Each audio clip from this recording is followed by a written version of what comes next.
చప్పట్లు కొట్టాలి. బోధనమాచుడు అంటాడు, చేతులారంగ శివుని పూజించడేని, నోరు నువ్వంగ హరికీర్తి నుడువడేని, దయను సత్యంబులోనత తలపడేని, పుట్టనేటికి తల్లుల కడుపు చేటు. కాబట్టి భగవంతుడు మనకు 2 చేతులు ఇచ్చాడు, గాత్రం ఇచ్చాడు, గళం ఇచ్చాడు. ఆ గళం ఉన్నంత వరకు గట్టిగా ఆర్తిగా మనము ఆ స్వామిని పిలవాలి. శ్రీ రాధే గోవింద జయ రాధే గోపాల జయ, రాధే గోవింద జయ రాధే గోపాల జయ, రాధే గోవింద రాధే గోపాల, రాధే గోవింద జయ రాధే గోపాల జయ, రాధే గోవింద జయ రాధే గోపాల జయ, రాధే గోవింద జయ రాధే గోపాల జయ.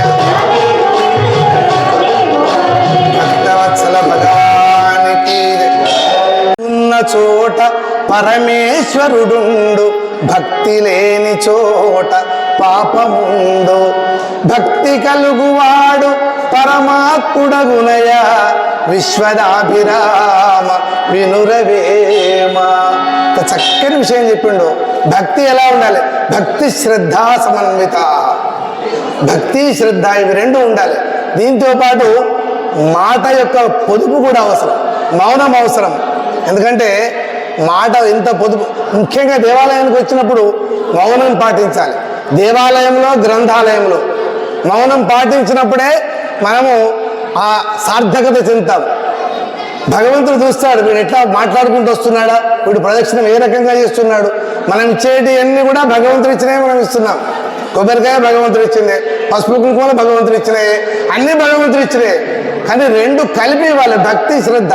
శ్రద్ధతో నువ్వు తెచ్చినావా, భక్తితో సమర్పిస్తున్నావా అని చూస్తాడు.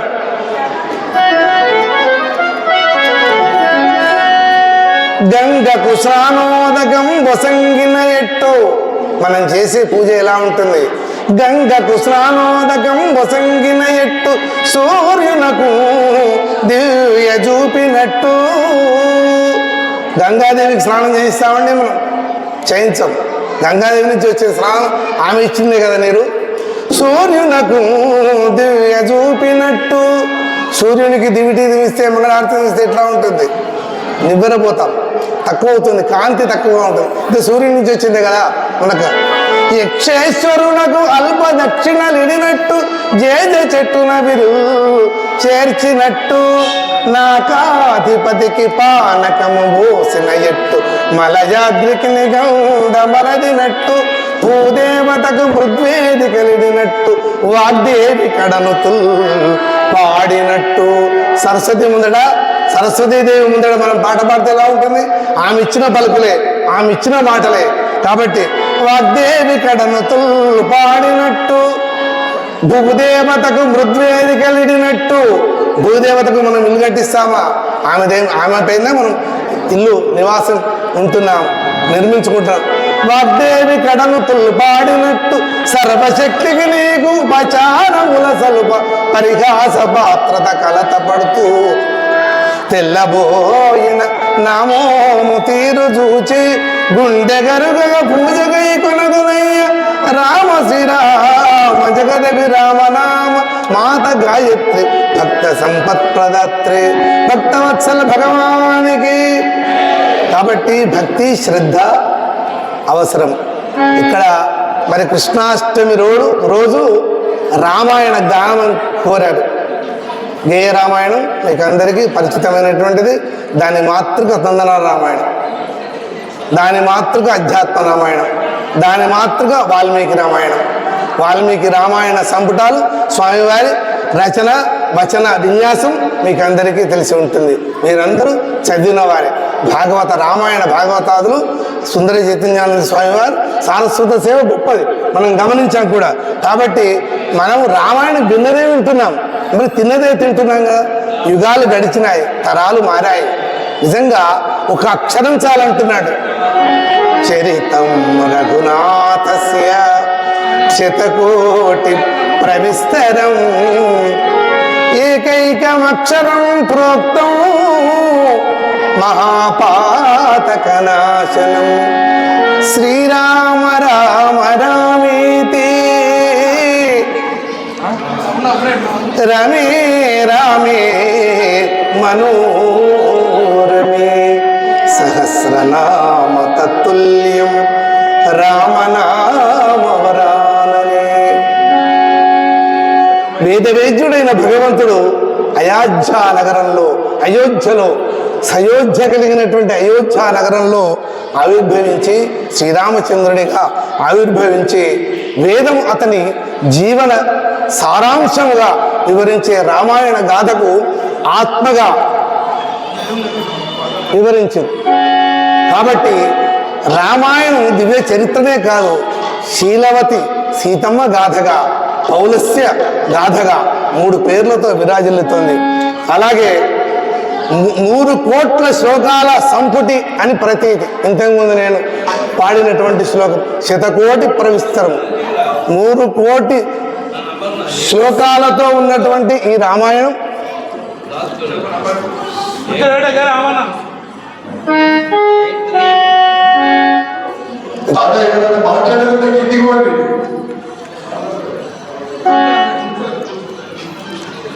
వాటిలో కనీసం ఒక శ్లోకమైన ఒక పాదమైన ఒక పదం అని. దానికి ఉదాహరణకు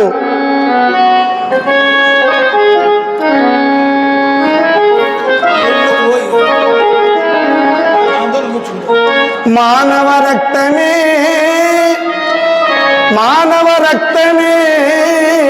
జలము మాదిరి ద్రావిణ ఎట్టి వ్యాధుడు దీనపు పులుగు నీడ్చిన హృదిని సహింపక కార్చే విశ్వ దుఃఖానల కీలిక ప్రశమనామృత రామకథాశ్రువర్షము.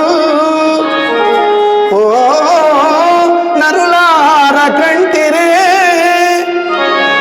రామజప ప్రభావము, రామజప ప్రభావము, మహోన్నత రామజప ప్రభావము. పరమ కిరాతుడిని మహాకవిగా మలిచింది. ఆది కవిగా అద్భుతమైనటువంటి అమర శ్లోకమై శతకోటి రామాయణానికి మూలమైనది. హలో హలో హలో హలో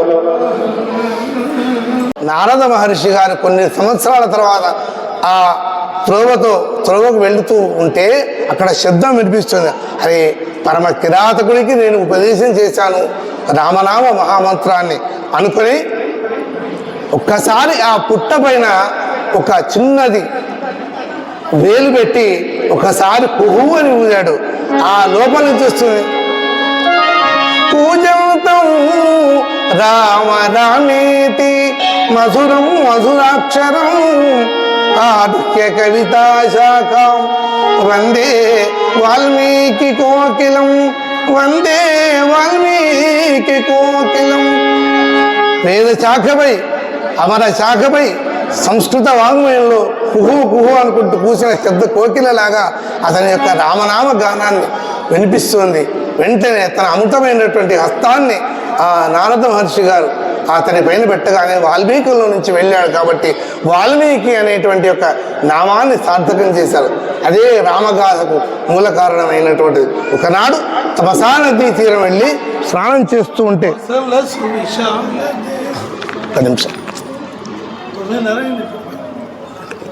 తపసా నదీ తీరానికి వెళ్ళి స్నానం చేసి వస్తున్న సమయంలో రెండు క్రౌంచ పక్షుల యొక్క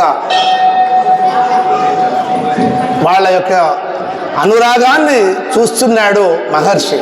ఆ సమయంలో ఆ ప్రకృతి వాతావరణంలో ఒక సన్నివేశం జరిగింది. ఒక కిరాతుడు ఒక బాణం గురి చూసి మగపక్షి మీద ఆ బాణం గురి చూసి వేశాడు. వేయగానే ఆ బాణము తగిలి ఆ పక్షి కింద పడి పిలవిల తన్నుకుంటూ చనిపోయింది. అది చూసి మనసు వికలం చెందింది ఆ మహర్షికి. అప్పుడు అనుకున్నాడు, మానుషాద ప్రతిష్టాంత మగమ కామమోహిత ఎత్కరోంచ మిథునాదేశం అనే ఒక శోకంతో పలికిన శ్లోకం శతకోటి రామాయణానికి ప్రవిస్తరమైంది.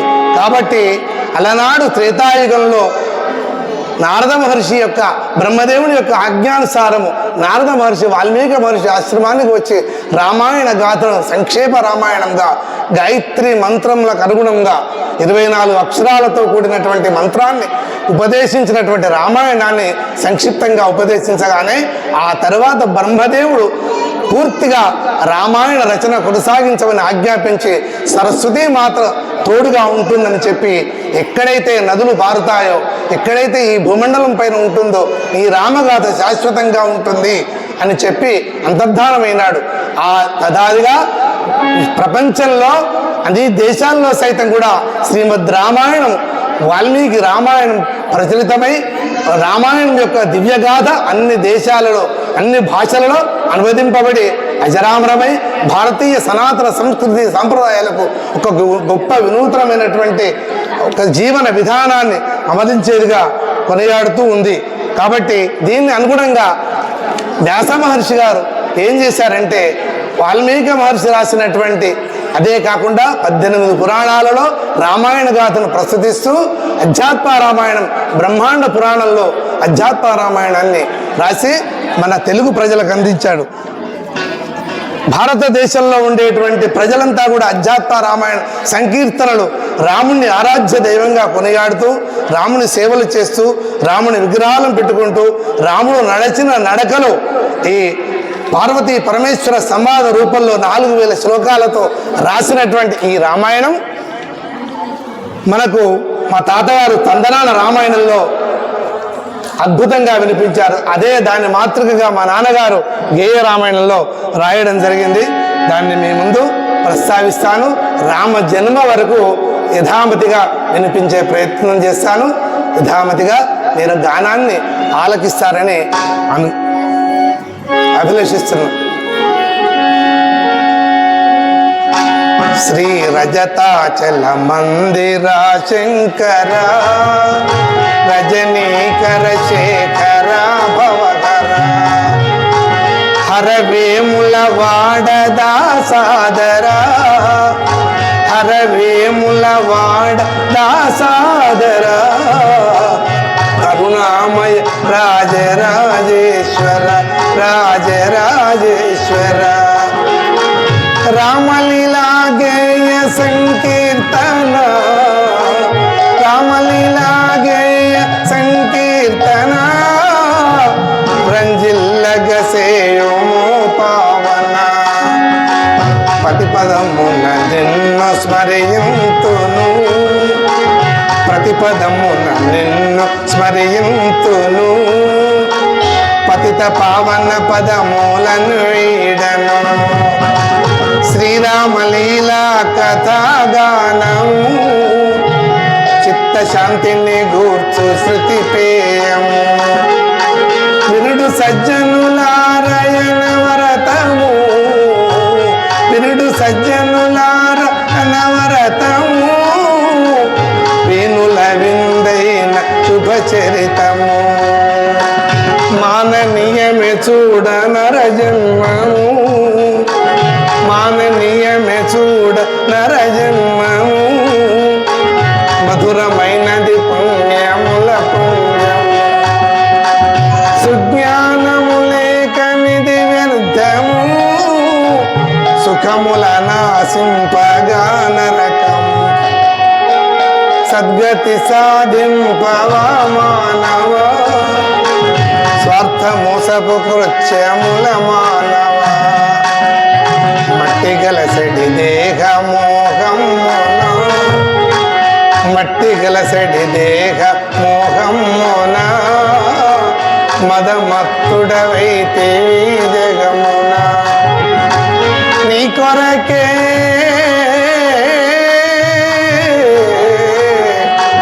నీ కొరకే రాముడు దయించెరా నిజమైన పురుషార్థమును తెలిపెరా ఆలింపుమా రామ చరితమును ఆంతర్య సందేహముల వీడు.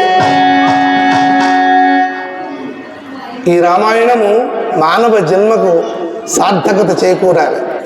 ఎందుకంటే మనిషి ఎలా జీవించాలి, ఒక తండ్రిగా, భర్తగా, ఒక కొడుకుగా, ఒక స్నేహితుడిగా, పశుపక్షాదులకు కూడా దయామూర్తిగా, శాంతమూర్తిగా రాముడు ఎలా ప్రవర్తించాడు అనే అంశాన్ని పరమేశ్వరుడు పార్వతితో చెబుతున్న సందర్భాన్ని మా నాన్నగారు గేయ రామాయణంలో వివరించడం జరిగింది.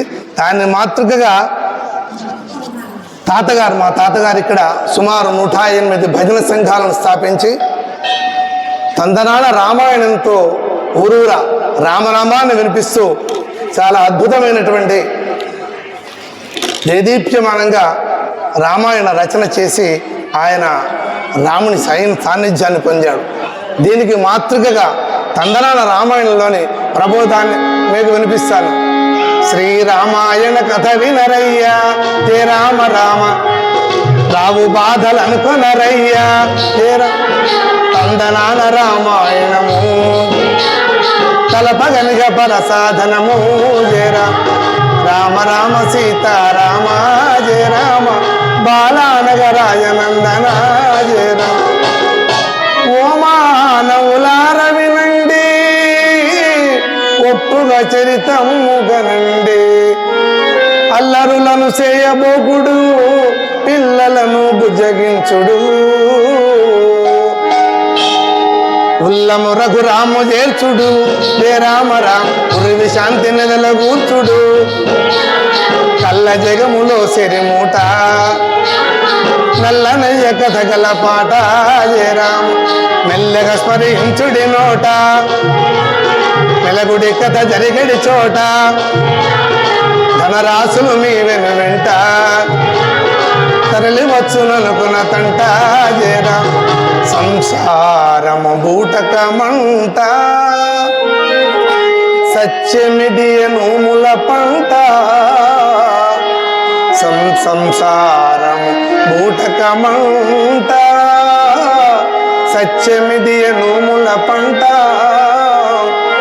సజ్జనులకు జీవనమంట స్వామిగా దైద జాగంట పామరులు తరింపగ బాట ప్రతిన బట్టి పలికెద నోట వందనాల రామాయణము జయ రామ కలపగనిగ పరసాధనము జయ రామ. ఒక 5, 6 పదులు దాటిన వాళ్ళంతా కూడా ఈ తందనాల రామాయణం పారాయణంగా చేసేవాళ్ళు ఉన్నారు. నేను ఒకసారి ఊరపండరి గారింటికి వెళ్ళినప్పుడు వారు ఇది పారాయణం చేస్తున్నారు తందనాల రామాయణం. అంటే ఇక్కడ సిద్దిపేట కేంద్రంగా 108 భజన సంఘాలను స్థాపించి ఊరూర తందనాల రామాయణాన్ని ప్రచారం చేస్తూ రాముడి యొక్క దివ్య చరణానికి సన్నిధికి చేరుకున్నాడు మా తాతగారు. అదే వారసత్వం వాడలో మా నాన్నగారు గేయ రామాయణాన్ని ఈ సందర్భంలో ఇక్కడ ఈ సుందర సత్సంగ క్షేత్రంలో 21 రోజులు గేయ రామాయణాన్ని గానం చేయడం జరిగింది. కాబట్టి యథామతిగా మీకు వినిపించే ప్రయత్నం చేస్తాను. కైలాసలోకంలో ఒక అద్భుతమైనటువంటి సన్నివేశం జరిగింది. ఆ సన్నివేశంలో సంధ్యా సమయంలో పరమేశ్వరుడు తాండవం చేస్తున్నాడు. జటాకటాక సంభ్రమ భ్రమల్యని పనిచ్చరి విలోల వీచి వల్లరి విరాజమానముద్ధనే ధగద్ధ గద్ధ గద్ధ గజ్జలల్లలాట పట్టకి కిశోర చంద్రశేఖరి ప్రతి ప్రతిక్షణం మమ ధరాధరేంద్ర నందిని విలాస బంధు బంధుల సురద్రుగద్ర సంతతి ప్రమోదమాన మానసే. ఇలా నాట్యం చేస్తుంటే ఎక్కడెక్కడి నుంచో వస్తున్నాయి భూత ప్రేత పిశాచ భూత గణాలని. స్వామివారి యొక్క నటన అద్భుతమైనటువంటిది, అందుకే నటరాజు అయినాడు. శివుడు తాండవమాడి ఆడవే పిశాచి భూత భేతాలము. తాండవమాడుతుంటే పిశాచాలు భూతాలు ఎన్నో వచ్చాయి. కదిలే ప్రణుల్లోన నీవే కదలని స్థానమునగ నీవే సదయాలింగమయుడవీవే సదయాలింగమయుడవీవే ఈ జగమునంతట శివ శివ శివ.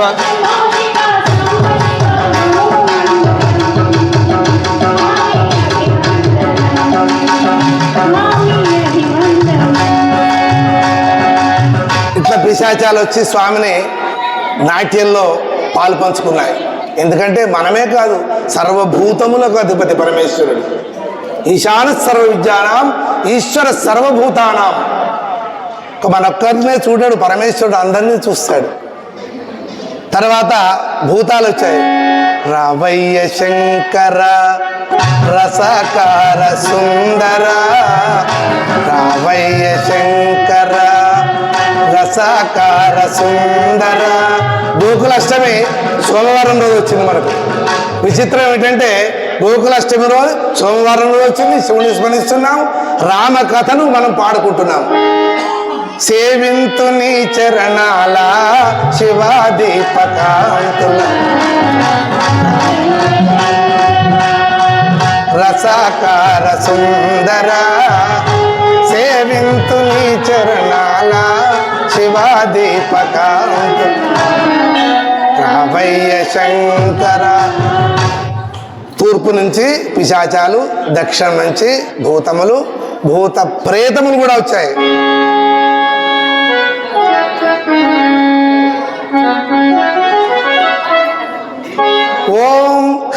శంకర హర హర ఓం హర శంకర వందనం దిగంబర వందిత జనాదర వందనం దిగంబర వందిత జనాదర ఇందుధర పురంధర హిమాచలాగ్రమందిర ఓం హర శంకర హర హర ఓం హర శంకర అంగజ మద సంహర ఆర్తిని బాపవదిరా గంగాధర మొర వినరా గౌరీ వర రావేరా. ఇలా ఆ నాట్యంలో కాలు కదుపుతూ వాళ్ళకు నచ్చినట్టుగా వాళ్ళు భూత ప్రేత పిశాచములు చేస్తూనే ఉన్నాయి. ఇలా రకరకాలుగా శివుడున్ తాండవమాడే ఆడవే పిశాచి భూత భేతాళములు. ఇలా జరుగుతున్న సమయంలో చాలా కోలాహలం, అద్భుతమైనటువంటి ఆ కోలాహలంలో విపరీతమైన సందడి. ఇంతకుముందు మనం చూసాం, ఇంతకంటే ఎక్కువగా అధికంగా. ఇంతకుముందు భక్తులు వచ్చినప్పుడు అసలు మాకు లోపలికి రారాలే, మా రమేష్ సేటు దారి చూపించడు మాకు. అలా కోలాహలంతో కైలాసం అంతా ఊగుతుంది శివనామస్మరణతో.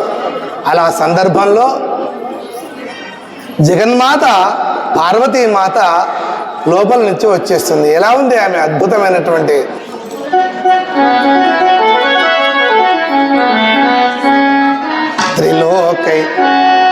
త్రిలోకైక మాత కళారాశి భూత కళారావ ప్రీత కృపాఖండ మాత త్రిలోకైక మాత అమ్మల గన్నయమ్మ ముగురమ్మల మూల పుటమ్మ చాలా పెద్దమ్మ. ఆ అమ్మ వస్తుంటే అందరి కళ్ళు ఆ అమ్మ పైనే ఉన్నాయి. అమ్మను చూస్తూ నివ్వెరపోయారు. ఒక్కసారి నిశ్శబ్ద వాతావరణం ఏర్పడింది. వెంటనే వాళ్ళు ఉపశమనం ఎక్కడి నుంచి వచ్చినాయో శివుడు తాండవాన్ని ఆపేశాడు. తాండవాన్ని ఆపేసి తన త్రిశూలాన్ని గద్దె పైన పక్కపంటి దాన్ని పాతి మర్రి వృక్షం కింద ఒక వేదిక పైన కూర్చొని ధ్యానంలోకి వెళ్ళాడు. ఆ ప్రశాంతత ఏర్పడింది కైలాస పర్వతంలో. ఆ ప్రశాంతమైన వాతావరణంలో ధ్యానంలో నిమగ్నమైనాడు పరమేశ్వరుడు. యోగం పూనాడు. ఆ యోగంలో అద్భుతమైనటువంటి రామతారక మంత్రాన్ని ఆయన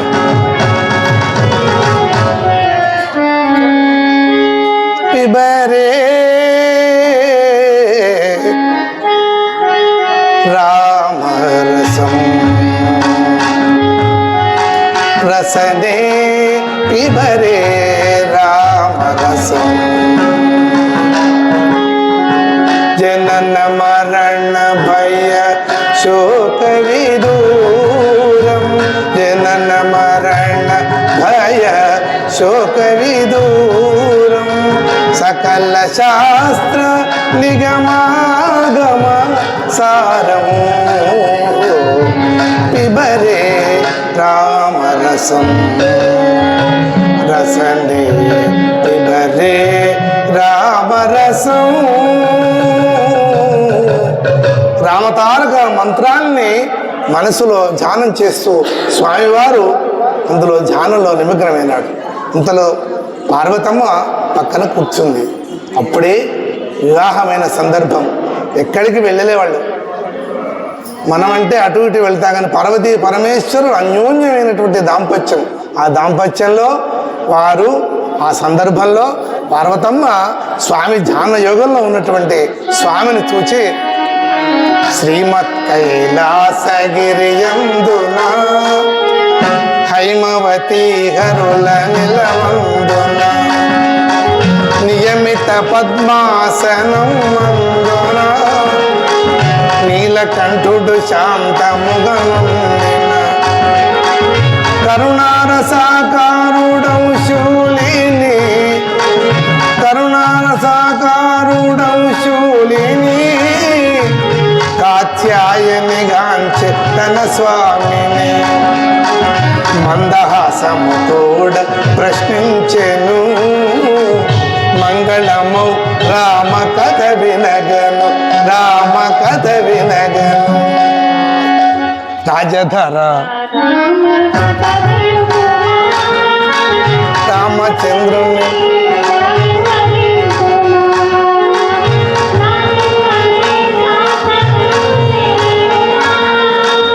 నాగహార సంతసము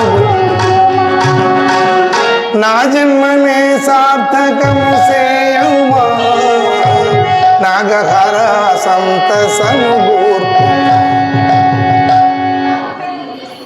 రామనామ మంత్రాన్ని స్వామివారు చేస్తూ ఉంటే నువ్వు చేస్తున్నటువంటి జపం ఏమిటి, నువ్వు చేసినటువంటి తపం ఏమిటి, నాకు ఆ జపం యొక్క మహిమను వివరించు స్వామి అంటే అప్పుడు రామకథను వివరిస్తున్నాడు పరమేశ్వరుడు. రామలీలలు వినుము బాలమణి రంజిల్ల హృదయం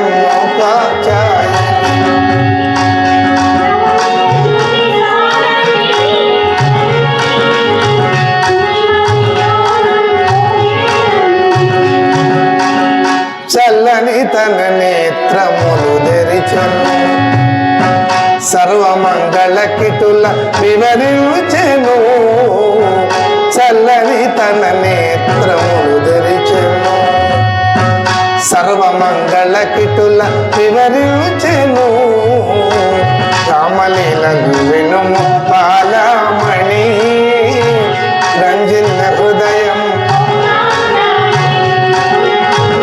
రమణీయ శృతిగారణిని నీ మదిలో నమ్ము గిరినందిని మానవ మర్యాదలను నిలుపగా దానవత మార్గమడుగుంటగా ధర్మము రామాకృతిని భూనెను ధరణి భారము తీర్పగా మానవోత్తముడైన శ్రీరాముని మహిమలు చవులూర వినుమానినే. రామకథను చెప్తున్నాడు పరమేశ్వరుడు. కాత్యాయని భూభారం అనర్చడానికి రావణాది రాక్షసులను సంహరించడానికి రాముడు దశరథుని యొక్క గర్భవాసంలో జన్మించిన వృత్తాంతాన్ని నేను చెప్తాను. కోసల సువిశాల దేశమున వాసికెక్కిన సంపదలు కలిగిన సకల కలోపేత సాకేతము సర్వాణి అందమౌ నగరం నిఖిల జనానందకర శ్రీరము నిజము ఘనది భూతల స్వర్గము మోక్షదాయకము నయోధ్యాపురి అక్షీణ రాఘవుల బలము సిరి. మోక్షాన్ని సిగేటువంటి పట్టణాలలో అయోధ్య నగరం కూడా ఒకటి. సువిశాలమైనటువంటి కోసల దేశం, అనేక సంపదలు కలిగినటువంటి ఆ దేశాన్ని దశరథ మహారాజు గారు, ఆ సూర్యవంశము రాజు అయినటువంటి దశరథ మహారాజు గారు దిలీపుని యొక్క దివ్యమైనటువంటి గోసేవ వల్ల జన్మించిన రఘుమహారాజు పాలించాడు ఆ కోసల దేశాన్ని. ఆ తర్వాత రఘుమహారాజు, ఆ తర్వాత అజమహారాజు, అజమహారాజు గారి తర్వాత దశరథ మహారాజు గారు కోసల దేశాన్ని అయోధ్య నగరాన్ని రాజధానిగా తీసుకొని ప్రజలను కన్న బిడ్డలు పరిపాలిస్తున్న సందర్భంలో అన్నీ ఉన్నాయి, కానీ సంతానం లేదు. సంతానం లేని కారణం చేత ఎన్నో యాగాలు, ఎన్నో వ్రతాలు ఎన్నో చేశాడు దశరథ చక్రవర్తి. సద్ధర్మమున దశరథుండేలగా సజ్జనావళి చాలా హర్షింపగా కౌసల్య మగధజాకైకలు కమనీయ సత్వాది గుణమూర్తులు సతుల ముగ్గురి తోడ గృహ సౌఖ్యము క్షితిపతి భోగముల దేలను పుత్ర సంతతి లేక చింతించెను పుణ్యకార్యములెన్నో చేసెను ఎన్ని చేసిన నిష్ఫలం వయ్యేను చిన్ని పాపలు లేక తలపోసెను రాజు తలపోసెను రాజధర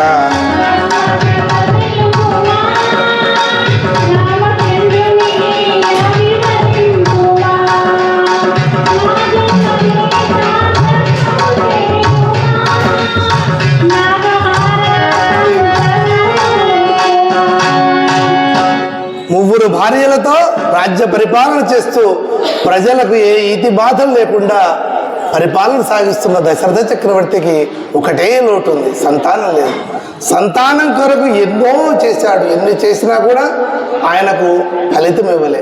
కారణం ఏమిటి అంటే ఆకాశవాణి గురించి తపస్సు చేసినాడు రావణ బ్రహ్మదేవుడి దగ్గరికి వెళ్ళాడు ఒకసారి. తాత, నాకు ఎవరితో నా యొక్క మరణం ఉంది అంటే మానవుల చేత నీకు సంభవిస్తుంది, అది దశరథ గర్భంలో జన్మించేటువంటి యొక్క రాముని చేతని నీవు సంహరించబడతావు అని చెప్పగానే దశరథునికి సంతానం కలగకుండా నేను ఏం చేయాలి అంటే ఆ శరీరవాణి అయినటువంటి ఆకాశవాణి గురించి ఒకే కాలిపై బొటన బ్రేలుపై తపస్సు చేశాడు. తపస్సు చేయగానే ఆ శరీరం ఆకాశవాణి ప్రత్యక్షమై రావణ నీ కోరిక ఏమిటి అంటే దశరథ చక్రవర్తికి సంతానం కాకుండా వరం ఇవ్వు అంటే తథాస్తు అని అంతర్ధానం చేయాలి. ఆ కారణం చేత దశరథ చక్రవర్తికి సంతానం కలగలేదు. ఎన్నో తీర్థయాత్రలు తిరిగా, తిరుమల కంచి పుష్పగిరి తీర్థములంజని పొంగుముళ్ళతో ఆ దశరథ చక్రవర్తి కౌసల్య, సుమిత్ర, కైకేయి ముగ్గురు భార్యలతో ఇలా తీర్థయాత్రలకు వెళ్ళాడట. తిరుమల కంచి పుష్పగిరి తీర్థములంజని పొంగుముళ్ళతో వరములు దంపతులు వడయ వారల కంకల వైచి అంతటం బరికలు దృష్టి దీపములు పండిన గద్దెలు పెట్టి మింటను గరమగు పుత్రవంచ కడగానగలేక విచారఖిన్నులై గండాదీపములు పెట్టాడు. ఎన్నో వారకాంతలకు ఎన్నో కానుకలు ఇచ్చాడు, ఎన్నెన్నో పొర్లు ప్రదక్షిణం చేశాడు, ఎన్నో దేవాలయాలు తిరిగాడు. ఎన్ని చేసినా కూడా సంతానం కలుగు.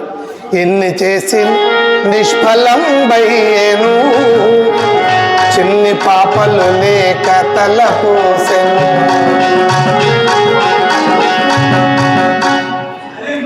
జ్ఞానశక్తి రూపిణి అయినటువంటి కౌసల్యమ్మ, క్రియాశక్తి రూపిణి అయినటువంటి కైకేయి, ఉపాసనాశక్తి రూపిణి అయినటువంటి సుమిత్రామాత, వాళ్ళు అంత అద్భుతమైనటువంటి శక్తి సంపన్నులు అయినప్పటికీ ఈ కారణం చేత ఆ రావణ బ్రహ్మ వరం చేత, ఆయనకు ఇచ్చినటువంటి వరం చేత సంతానం లేక అనేక విధాలుగా ఎన్ని చేసినా కూడా ఆయనకు సంతానం కలగలేదు.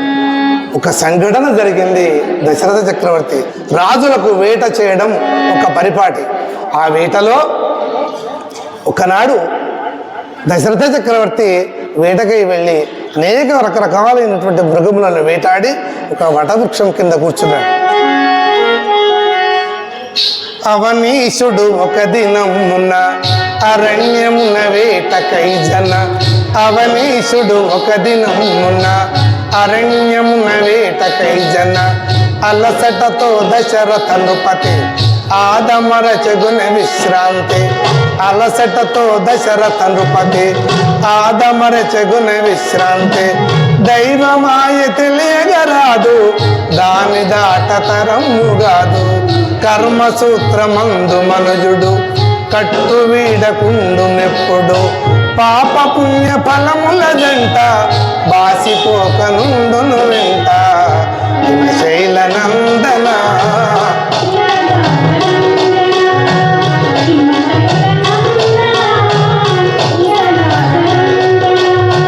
రామగాథ వినువాదమున రమణీయ కుందరదన, హిమశైల నందన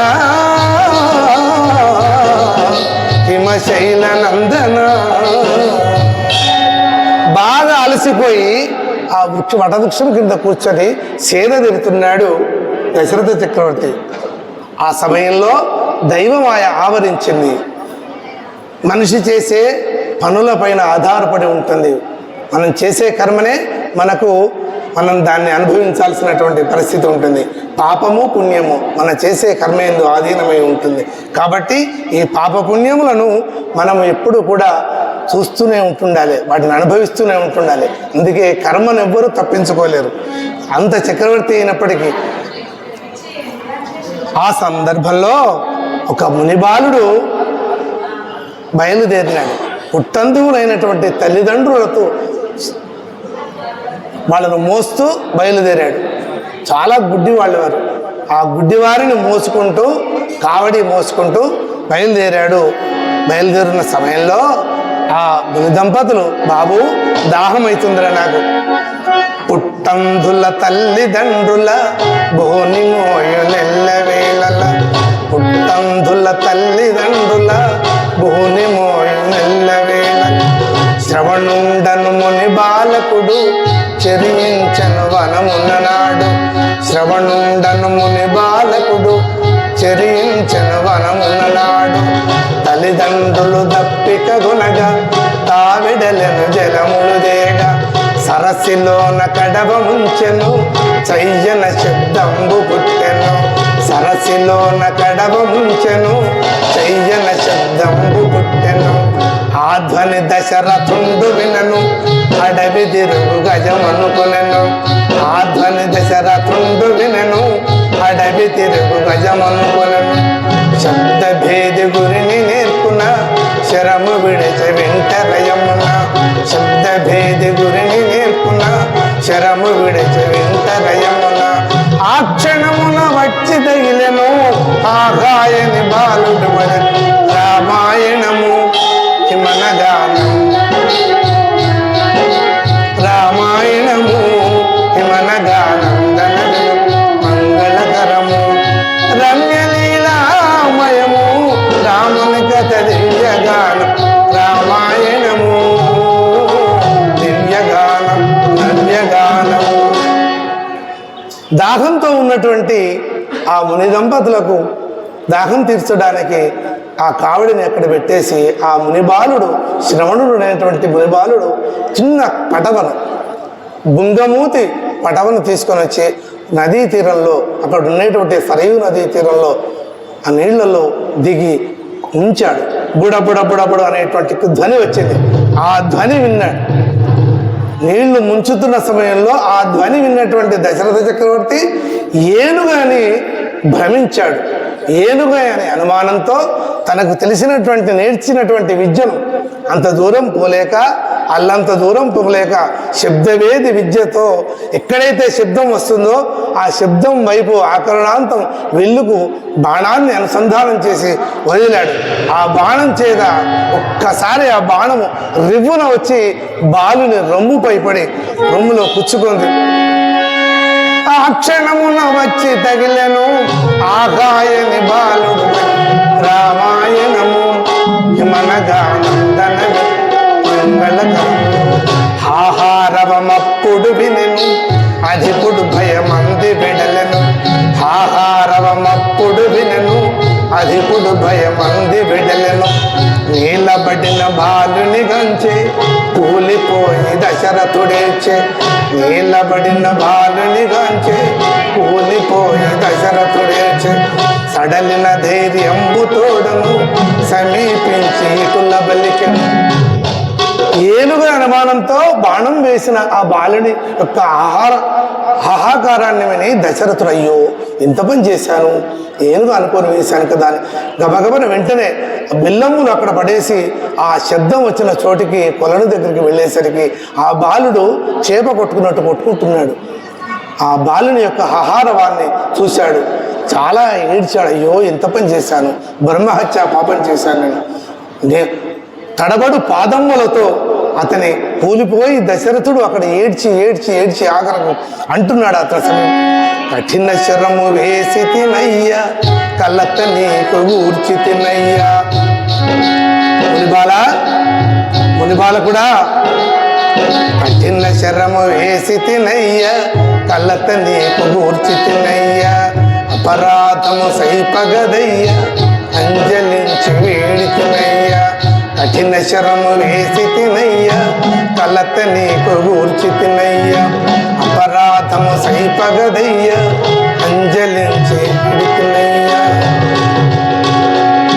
శరణుతో మాట్లాడుతున్నాడు. ఆ దశరథ రాజు వినగను బాధతోడ బాలుండనెను. ఆ దశరథ రాజు వినగను బాధతోడ బాలుండనెను. అంధులు నా తల్లిదండ్రులు అడుగు వేలేని వృద్ధులు. దశరథ రాజా, నా తల్లిదండ్రులు పుట్టందులు, వాళ్ళు అడుగు వేయలేరు, నడవలేరు, కాసిన నీళ్ళు తీసుకుపోయి వాళ్ళకి ఇయ్యవయ్యా అని ఆ బాధతో చెప్తున్నాడు. అంధులు నా తల్లిదండ్రులు అడుగు వేలేని వృద్ధులు, దాకముతో నున్న వారలు దయతో గుణుని సలిలములు, దయతో గుణుని సలిలములు. నా వారలకి వసంగుమా,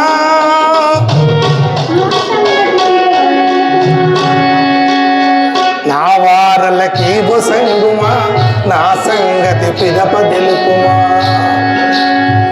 అని బాలుడు వేదనతోను అసువులంత గోలుపోయెను. రామాయణము హిమనగా నందన విను మంగళకరం. రామాయణము హిమనగా నందన విను మంగళకరము. రమ్యలీలామయము రాముని కథ దివ్యగానం. రామాయణము దివ్యగానము. నా తల్లిదండ్రికి దాహార్తిని తీర్చవయ్యా దశరథ రాజా అంటూ ఒక్కసారి భూమిపై ఒరిగాడు ఆ ముని బాలుడు. ఆ బాలుని యొక్క దీనస్థితిని చూచాడు, కలత చెందాడు. దశరథుండు చింతనందుచు తరల నీరములు గైకొనుచు. దశరథుండు చింతనందుచు తరల నీరములు గైకొనుచు. తనయులకై జూచు వారల దాహము గుణముని దంపతుల. తనయులకై జూచు వారల దాహము గుణముని దంపతుల. తడబడు పాదమ్ముల తోడ తాపమందే వారుల జూడ. తడబడు పాదమ్ముల తోడ తాపమందే వారుల జూడ. భయమున శ్రుములు గార్చెను పానీయము గురుమని. రామాయణము రామాయణము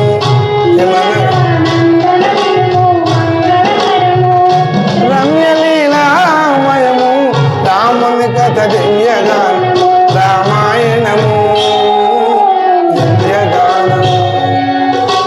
తడబడు పాదములతో పరితపించేటువంటి కొడుకుకై పరితపిస్తున్నటువంటి ఆ ముని దంపతుల దగ్గరికి వచ్చి అశ్రువులు కారుస్తూ భయంతో, ఓ ముని దంపతులారా, ఈ పానీయమును స్వీకరించమని అనగానే గుడ్డివారలు గమనించను.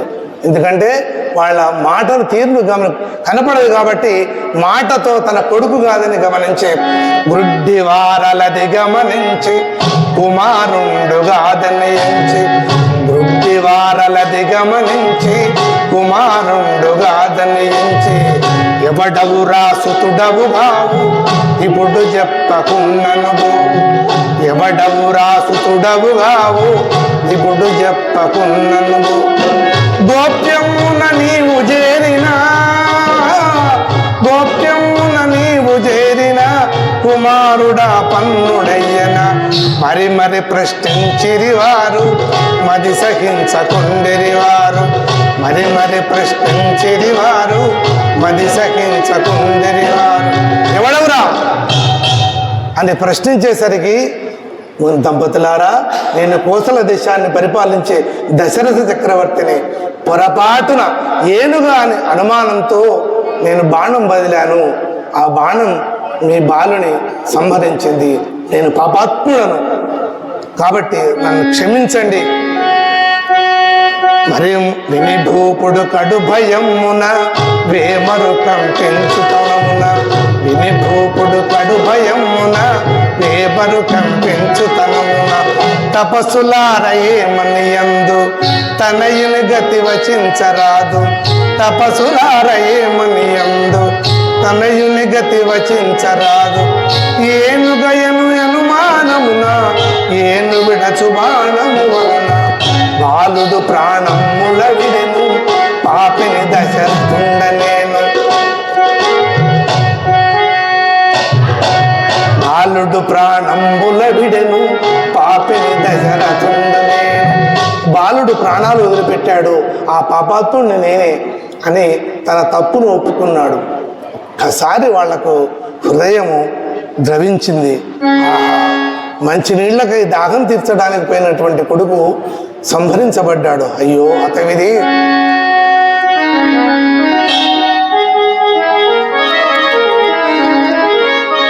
హాహా కులవర్ధన రారా, హరిహరి నిన్ను వీడలేమురా, నీవు లేని మా జీవితము నిజమురా కడు దుర్భరము. హాహా కులవర్ధన రారా, హరిహరి నిన్ను నీడలేమురా, ఆహా కులవర్ధన రారా, హరిహరి నిన్ను నీడలేమురా, నీవు లేని మా జీవితము నీచమురా కడు దుర్భరము.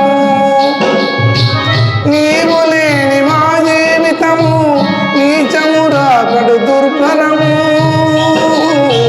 నీచమురా కడు దుర్భరము.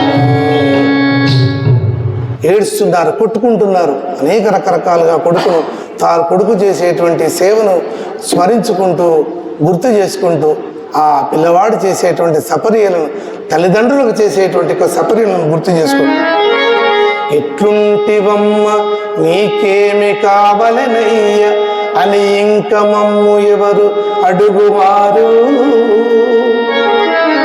ఎట్లుంటివమ్మ నీకేమి కావలనయ్య అని ఇంక మమ్ము ఎవరు అడుగువారు.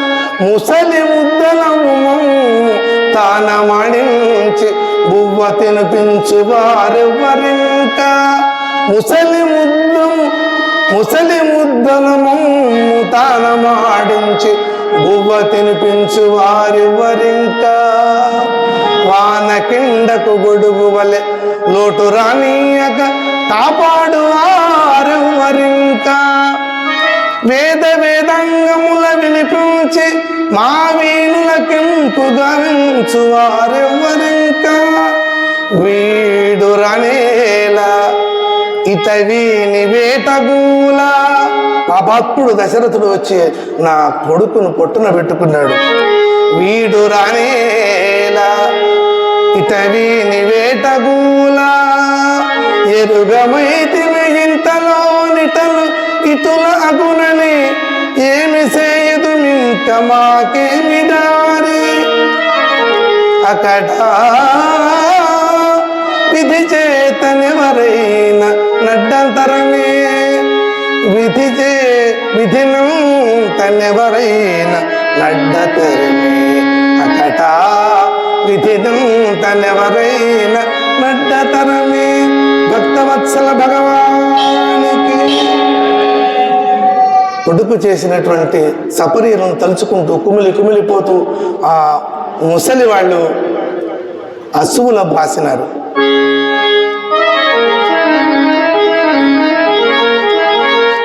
అసువులు బాసే ముందు దశరథుడి మీద కోపగించాడు.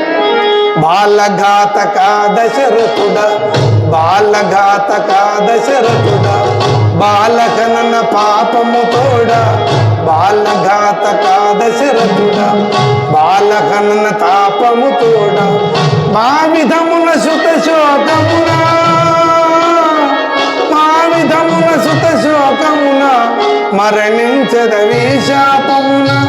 తాపసులిటి శోకమందిరి, తాపసులిటి శోకమందిరి, భూపమున కోపమున భూపున కనిరి. తాపసులిటి శోకమందిరి, కోపమున భూపున కనిరి. బాలఘాతక దశరథుడ, బాలకనన పాపము తోడ, మా విధమున సుత శోకమున మరణించదవి శాపమున. అని మౌనులు ప్రాణము విడిరి, అప్పుడు తమ లోకముందిరి. హిమశైల నందన శ్రుతదాస రంజన, హిమశైల నందన శ్రుతదాసరంజన రామగాథ వినుమోదమున రమణీయ కుందరజన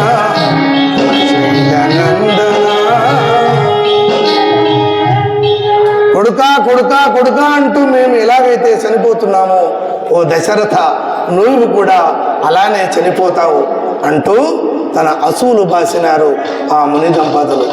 దశరథ చక్రవర్తికి ఎటో మనసులో పట్టలే.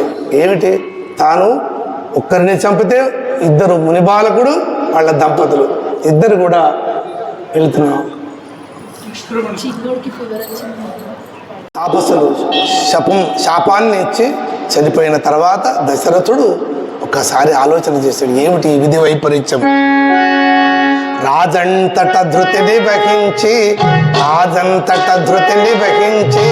రజము నచ్చితే నచ్చట బెర్చి శవముల మూడింటిని చేర్చే సరగనగ్ని కీలల కూర్చే శవముల మూడింటిని చేర్చే సరగనగ్ని కీలల కూర్చే మెంట నెగయు మంటలు దూచే కంటి నీరు విడచుచునార్చే ఆవేదన తన ఎదగలుగా అవనీపతి దారి నడువగా ఆవేదన తన ఎదగలుగా అవనీపతి దారి నడువగా మరువలేని చింతగలిగను పురాకృతపు కర్మ వల్లను మరువలేని చింతగలిగను పురాకృతపు కర్మ వల్లను రామాయణము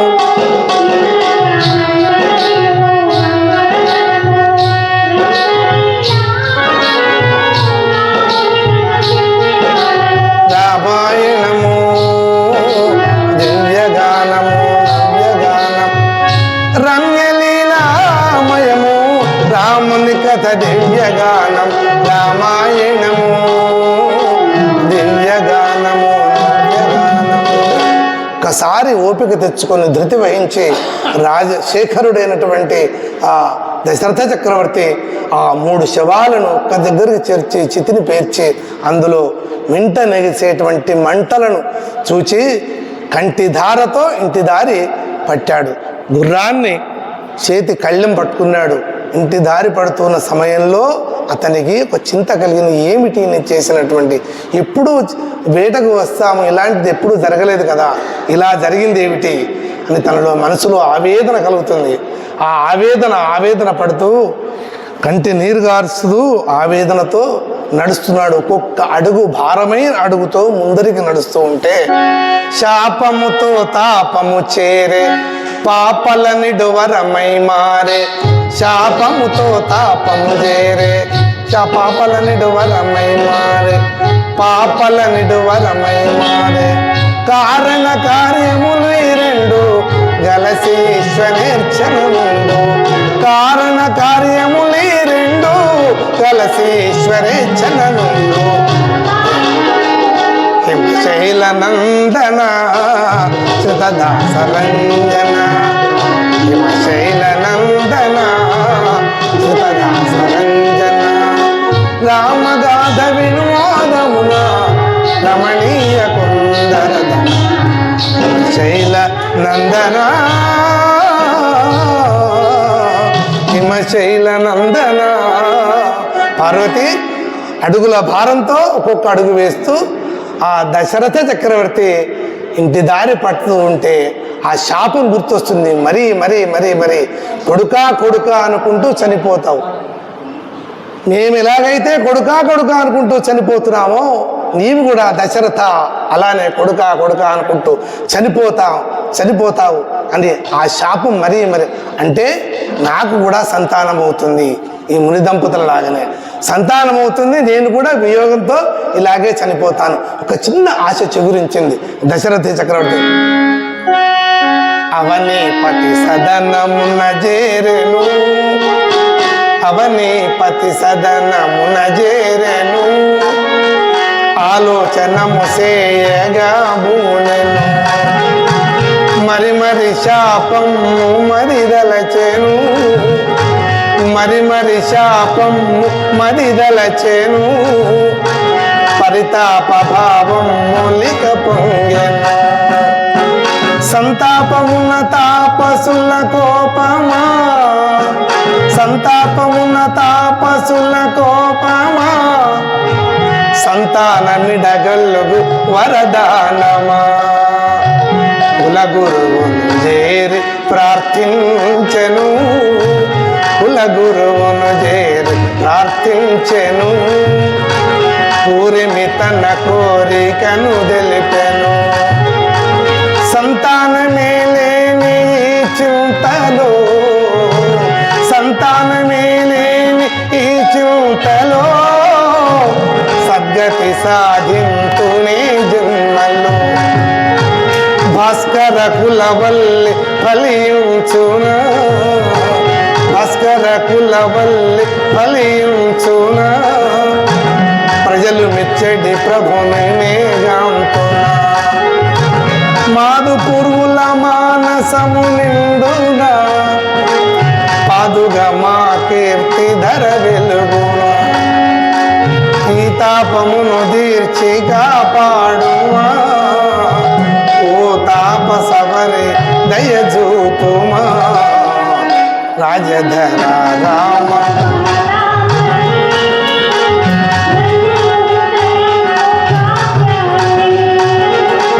రమణీయ శృతి సారమిదే, నీ మదిలో